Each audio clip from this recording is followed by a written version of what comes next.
យើងកំពុងរស់នៅក្នុងសង្គមមួយដែលគ្របដណ្ដប់ដោយល្បឿននិងអំណាចយើងត្រូវបានគេបង្ខំឲ្យលឿនជាងអ្នកដទៃហើយត្រូវបានគេប្រាប់ថាការវាយលុកចំពីមុខដោយប្រើកម្លាំងផ្ទាល់ខ្លួនដើម្បីបំបែកបញ្ហាគឺជាចម្លើយតែមួយគត់ប៉ុន្តែនៅក្នុងជីវិតមានពេលខ្លះដែលយើងជួបប្រទះនឹងជញ្ជាំងដែលមិនអាចឆ្លងផុតបានដោយកម្លាំងខ្លួនឯងឡើយនៅពេលនោះអ្វីដែលយើងត្រូវការមិនមែនជាការរឹងរូសតែប្រកាន់ខ្ជាប់នៅពិសោធន៍ផ្ទាល់ខ្លួននោះទេប៉ុន្តែគឺជាប្រាជ្ញាក្នុងការលាក់ខ្លួននិងរងចាំពេលវេលារបស់ព្រះអ៊ីស្រាអែលធ្លាប់បានបរាជ័យយ៉ាងខ្លោចផ្សាក្នុងសមរភូមិក្រុងអៃដោយសារពួកគេគិតថារឿងប៉ុណ្ណឹងគ្មានបញ្ហាហើយពឹងផ្អែកលើកម្លាំងផ្ទាល់ខ្លួនទើបពួកគេត្រូវបានគេកំទេចយ៉ាងដំណំប៉ុន្តែបន្ទាប់មកព្រះជាម្ចាស់បានប្រទានយុទ្ធសាស្ត្រដ៏វិសេសមួយដល់ពួកគេគឺការឆ្មក់វី ambush ការឆ្មក់វីភាសាហេប្រឺ oreb មិនមែនគ្រាន់តែជាការលាក់ខ្លួនប៉ុណ្ណោះទេប៉ុន្តែមានន័យថាភាពបត់បែននៃយុទ្ធសាស្ត្រ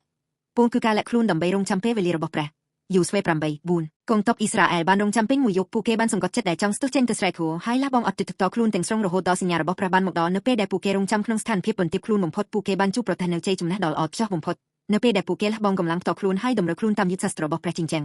រងដ៏ខ្ពស់នោះក៏បានលាយបាក់បែកទៅនៅក្នុងប្រវត្តិសាស្ត្រការឆ្មក់វីដ៏អស្ចារ្យបំផុតរបស់ព្រះបានលេចឡើងនៅលើថើឆ្កាងក្នុងក្រសែភ្នែកមនុស្សលោកថើឆ្កាងគឺជាការបរាជ័យនិងភាពទន់ខ្សោយពួកខ្មាំងស្ត្រូវបានអបអរសាទរនៅពេលដែលព្រះយេស៊ូវសុគនៅលើថើឆ្កាងដោយគិតថាពួកគេបានឈ្នះពួកគេបានស្រែកដោយងួនថាទីបំផុតវាបានចប់ហើយប៉ុន្តែនោះគឺជាប្រតិបត្តិការឆ្មក់វីដ៏ល្អិតល្អន់និងអស្ចារ្យរបស់ព្រះជាម្ចាស់តាមរយៈថើឆ្កាងដែលជាវិធីសាស្ត្រមើលទៅហេតុដូចជាទៀបនិងល្ងងខ្លើបំផុតព្រះបានធ្វើឲ្យអំណាចនៃបាបនិងសេចក្តីស្លាប់អស់ឫទ្ធិក្នុងពេលតែមួយការរស់ឡើងវិញ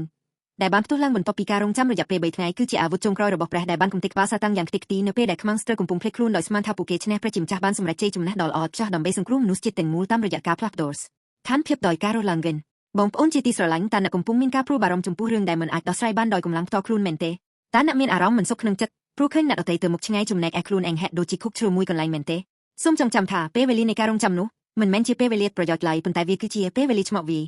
ដែលព្រះជាម្ចាស់កំពុងធ្វើការចូលយើងដាក់ចុះនៅពិសោធន៍នឹងការវិនិច្ឆ័យផ្ទាល់ខ្លួនចូលដល់ចប់បំណួរតែថាខ្ញុំដឹងច្រើនហើយតែនឹងធ្វើឆ្កាំងចូលលាក់ខ្លួននៅក្នុងបន្ទាយដ៏រឹងមាំគឺព្រះយេស៊ូវគ្រីស្ទអ្នកដែលមិនប្រញាប់ប្រញាល់ប៉ុន្តែរងចាំពេលវេលារបស់ព្រះអ្នកដែលរងចាំសញ្ញារបស់ព្រះពីកន្លែងដែលទាបបំផុតនៅទីបំផុតនឹងបានភ្លុករសជាតិជ័យជំនះចុងក្រោយដូចជាមានការរស់ឡើងវិញដ៏រុងរឿងបន្ទាប់ពីសេចក្តីសុខនៅលើធ្វើឆ្កាំងជ័យជំនះដ៏ល្អឥតខ្ចោះរបស់ព្រះត្រូវបានរៀបចំទុកនៅពីក្រោយភាពបោកថ្មាត់នឹងការស្ដាប់បង្គាប់របស់អ្នកនៅថ្ងៃនេះខ្ញុំសូមប្រទានពរដល់អ្នកនៅ